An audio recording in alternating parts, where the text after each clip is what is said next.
For today's vlog, mamitsay nga kami balas ngayon.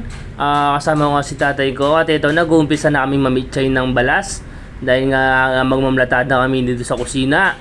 At ito nga, inumpisa na namin mamitsay kasama si tatay ko. Kasi wala pa yung mga tropa ko dito. Yung Kalye Pogi Village Control. At kami na muna ang namitsay ng balas. At ito nga, inumpisa na namin. Ano na kami dito. Ayan o, nakakadalawang sako na kami ng balas. So yun, fast forward tayo mga kasipag. At eto nga, naglalagay na ako ng semento para makapaghalo na ako ng halo. At nandito na rin yung mga tropa nating Kalye Pogi Village Control ng control. Ayan nga, ibubuhos ko na yung semento at makapaghalo na nga. So yun, inahalo ko na nga yung balas tsaka yung semento, pinaghalo ko na para maging halo-halo. At eto nga, inahalo ko na mabuti para mas masarap yung timpla ng halo-halo. Ay hindi pala, halo lang pala, hindi halo-halo. Ayan, siyempre, haluin na mabuti at na mabuti para mas masarap pumahid sa semento at sa hollow blocks pala, sorry. At salamat nga pala sa mga tropa kong Kalye Pogi Village Control na handang tumulong kahit anong oras. At bayanihan tayo para sa mga barkada, natutulungan talaga tayo. Solid na mga barkada, tutulungan talaga tayo sa mga simpleng gawain at para hindi makatipid tayo ng konti. So yun no. Naubos na yung halo ko dito dahil napakabilis ng dalawa kong mason dito. Shout out nga pala kay paring Binbi at Ryan Alparo. Kung gusto nyo ng mabilis na mga mason, i-PM nyo lang sila. At sila na ang bala sa inyo sa bahay nyo para mas mabilis at makatipid kayo sa mga gastos. At eto nga, dideliver ko na yung halo sa kanila. Dahil nga napakabilis nilang maghalo dito. Ayan no, ipinasok ko na sa loob. Ayan. At eto nga binuhos ko pa sa kanila. Ay lintek, nadulas patuloy yung halo-halo. Ay halo pala, sorry. So yun, malapit na nga matapos yung kusina na pinaplatada namin dito. At eto nga yung sinasabi ko sa inyo ng mga kumpare at tropa kong malupit ng Kalye Pogi Village Control, Binbi Bansil and Ryan Alparo. At napakalupit na gumalaw niyan mga guys. Mabilis at alisto. Kahit may hangover pa yan, hindi sila matatalo sa bilis. Napakalupit talaga nila. Ayan laway nyo na yung maning kanilang platada mga guys. Kakinis na walang sabit. Ayan tignan nyo si paring Ryan Muse. Talagang kinikis-kis ng maayos para mas maganda yung pader na pinalatada niya. Ayan, shoutout kay paring Muse. Ayan may hangover pa yan mga guys. Walang tulog.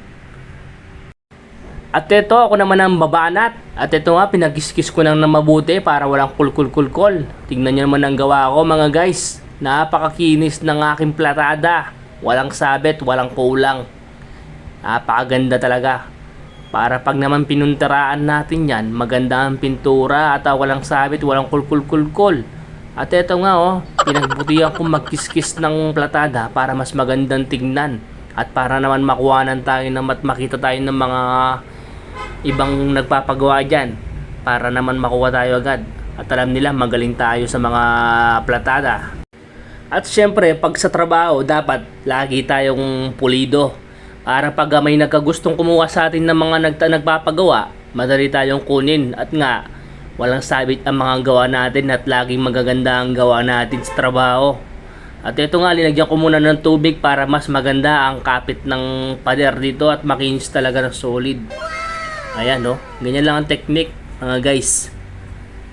So yon, tapos na pintangkit ang metong. At dito naman sila sa kabila naman, dito sa Lele. Ayan talagang todo pahid ang mga Kalye Pogi Village Control ng mga tropa na to. Napakalupit talaga nila mga guys. Kaya saan pa kayo kukuha ng mga mason? Ito na yung kunin nyo. Legit na masipag at napakabilis at pulido magtrabaho. Dahil sa kanila naubos yung halo ko. Kaya naghalo pa ako ng another halo ulit para mabigyan ko sila ng halo. Ayan tignan nyo naman si paring Buse Talagang todo pahid Napakalupit na mga mason nito mga guys. Solid. Ang bibilis. So yun, merienda time na. At eto, napagod na yung mga mason dito at nagaya na sila magmerienda. May pagal ka mga guys. Ayan, pengwa ako no pingkok. Bangka ni Tamila ko hangover. Diyos ko po, itong burin na rago kape. At eto nga, pinagsangkap ko na ng kape para mawala daw yung hangover niya. Ayan nga, nagmerienda muna kami dito. So yun, fast forward tayo mga kasipag, break time na nga, alas 12 na. At ito, mamangan na kami pin. Tara, kumain tayo mga guys at mga kasipag. Ang ulam nga pala namin ay tidtad. Pinagluto ko sila ng tidtad, request ni Paring Buse. Gusto niya daw ng tidtad. At syempre, sinunod ko naman ang gusto niyang ulam para mas lalo silang sipagin sa trabaho. Para naman pag pinagluto natin sila na masarap na ulam at lagi silang masipag kaya nga. At eto nga, kumakain na kami dito at kanya-kanyang sandok na tayo.